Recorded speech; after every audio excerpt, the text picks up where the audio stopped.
Hey guys, welcome to my channel. Today we're going to be talking about A-frame rigs and specifically what you can and can't do on them. These are great options if you want to train at home or train in an open space like your yard or a park, but there are a lot of limitations to them and things that you just really can't quite make work on them. So today I'm going to be talking about what I do to make my rig work for me, especially in my very limited living room space. You can see in these videos it is not big, but it did work great for me all during COVID, and even now I use it to teach and to train myself at home when I don't have enough time to make it all the way to the studio. Of course, first I'll ask you though to please do subscribe to this channel because it is free and it is easy and it's just one click and it'll keep you up to date with all of the new aerial videos that are coming out all the time. Plus it helps me out a lot with the YouTube algorithm and getting new people to discover this channel. So take a moment to subscribe and like this video and I will greatly appreciate it.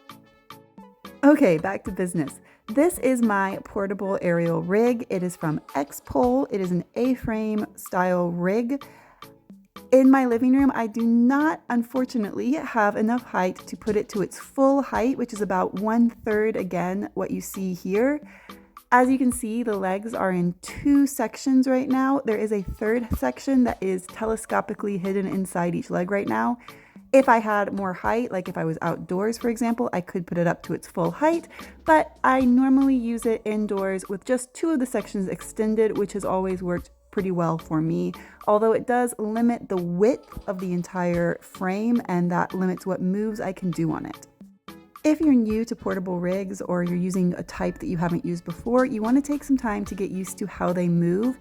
Any portable rig is going to move slightly. These A-frame rigs move a little bit more than most, but it is part of the design. It is not a problem, so don't panic if you feel yourself wiggling a little bit. You can see right here as I swing like a toddler side to side how much it is moving with me, but that is totally normal. Another important skill for working on a portable rig is to be able to stop yourself from swinging side to side. You can see here I've started to swing. I'm going to hit that pole. Yep. And it's just going to really interfere with both my movement and if I'm spinning with my spin. It's not what you want.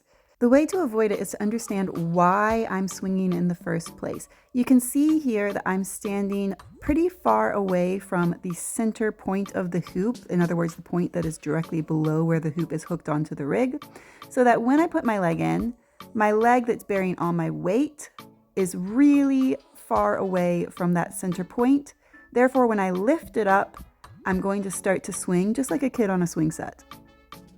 The way to avoid swinging is pretty simple and can be done with just a few adjustments. I'm going to hook on one leg. I'm going to take the weight off of my standing leg, my bottom leg. I'm going to move it in front of me with no weight on it.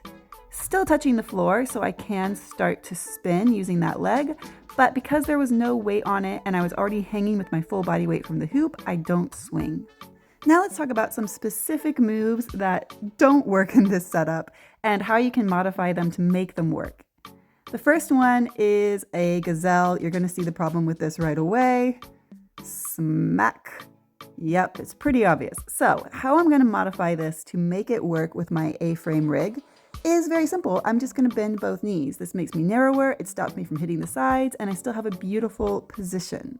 I found that working a lot with an A-frame rig, which I did during COVID when I was using this rig to train every day, actually made me a much better aerialist because I had to find more interesting positions out of necessity. Now, if you were looking to show off your full splits with that gazelle, don't worry because there are many moves that show off a full split that work great on the portable rig like this. My favorite is this clock split. There's a full tutorial for this on my channel already, but basically I'm starting from hocks. I'm placing one hand between my legs and one on the outside of my legs, then sliding one leg around and straightening the top leg, pulling with my arms and arching my back to come into this split position.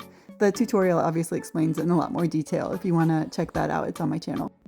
And finally, to come out of it, I'm just going to slide down, sliding my top leg down the hoop and let it drop naturally to hook onto the bottom bar. Here's that whole thing again in real time. Hand on, slide leg around, straighten front leg, and show off the split, show off the split, show off the split. then drop down. Another move that's tricky with these portable rigs is a tornado spin, the move where you spin very, very, very, very fast. It's tricky because you have a short, or if you're like me, no span set situation at all. And you can see here that when I try to keep that vertical orientation of my body to spin fast like we do in the tornado spin, the hoop starts going everywhere. I'm having to really fight it. And it's a no. It's not working out.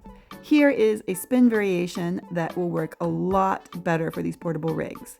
I'm going to start out, like we kind of talked about with the swinging, with my foot out from the center of the hoop so it's not pushing me off my axis. If my foot is out from the center, it's going to work a lot better. I'm going to push off with my back foot, and I'm going to spin in an attitude position. You can see my back leg is in an attitude, like we say in ballet. To make this position look its best, make sure that you're keeping your leg nice and behind you. And then I'm going to spin around and come to this seated position. I can also play around with my exit. It's just a lot calmer because I'm hanging from the hoop instead of fighting with it as I try to keep my body vertical. Another good option is this arabesque modification. So this is an arabesque spin, but I'm just bending my back leg again into attitude. I can take my front arm off and reach through the gap between my body and the hoop if I want. It's a fun spin with a lot of variation options. And I've saved maybe the most important variation for last.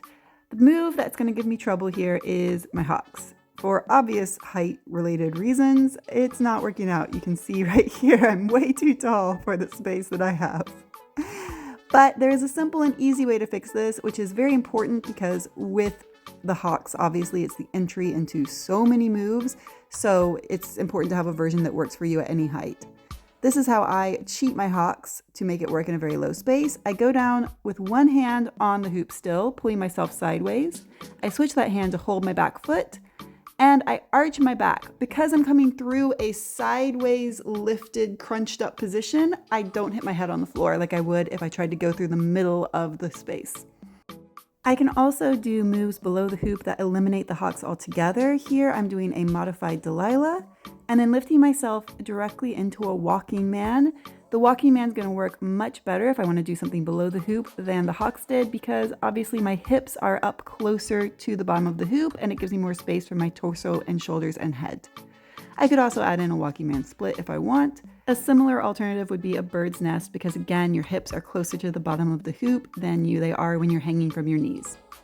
Here are all those moves that work well on portable rigs one more time in real time, just to remind you. To be honest, the name of the game here is adaptability. It is finding what moves work well for these rigs and then adjusting what you want to do in your choreography to fit that. Because while you can control what is in your choreography, you cannot control things like where the legs of the rig are or how much height you have. Overall, though, I would say that these are a great investment if you are looking to train at home, and they are a much more manageable and safe way to train than trying to rig something into your ceiling yourself. That can be deceptively difficult. So I definitely think that one of these rigs is a much better option than if you're looking to train at home. Also, working with limitations helps you develop skills like control and attention to detail and adaptability and awareness of your surroundings, which you develop very fast when you're trying to avoid hitting the legs. And I think it's really a good skill to be able to work on one of these type of rigs. With that, I'll just remind you guys one more time to please do subscribe and like this video. And with that, I will see you guys next time.